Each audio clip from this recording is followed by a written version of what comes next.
I'll never forget that first day at pit.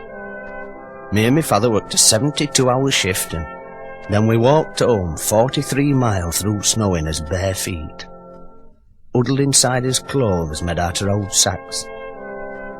Eventually we trudged over hill until we could see street light twinkling in our village. My father smiled down at me through icicles hanging off his nose.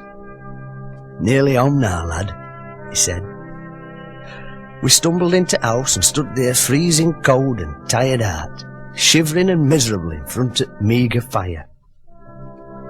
"Any road," my mum says. "Cheer up, lads. I've got you some nice brown bread and butter for your tea."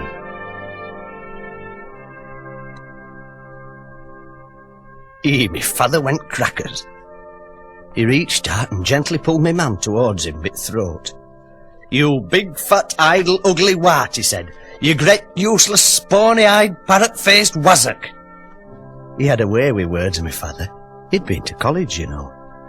"You've been out playing bingo all afternoon instead of getting some proper snap ready for me and this lad," he explained to me poor little purple-faced mam. Then turning to me, he said, "Arthur?" He could never remember my name. "Here's half a crown. Nip down to Chipoil and get us a nice piece of haddock for us tea. Man cannot live by bread alone." He were a right day to me father. He said as our working folk should have some dignity and pride and self-respect, and as how they should come home to something warm and cheerful. And then he threw me mum on fire. We didn't have no tellies or shoes or bedclothes. We made us own fun in them days. Do you know, when I were a lad, you could get a tram down into town, buy 3 new suits and an overcoat, 4 pair of good boots, go and see George Formby at Palace Theatre, get blind drunk, have some steak and chips, a bunch of bananas and 3 stone of monkey nuts, and still have change out in a farthing. We'd lots of things in them days they haven't got today.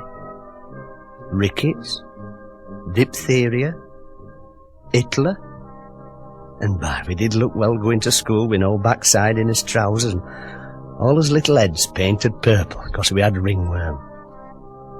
They don't know they're born today.